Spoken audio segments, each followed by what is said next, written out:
Yes guys, ito na yung aming kalabasa. Ano? They are on fruit now.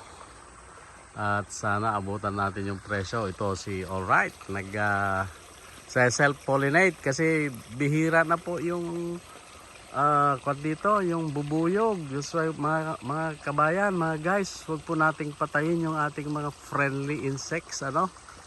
Kasi biro mo yung trabaho self-pollinate araw-araw, kung may mga bubuyog, hindi tayo nahihirapan.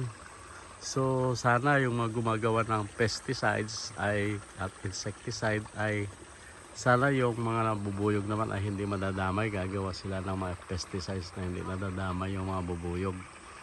Ayan po yung bunga niya, tingnan natin. Meron ng malaki. Ayun po yung kanyang bunga. At dito rin yan, sigurado na po yan.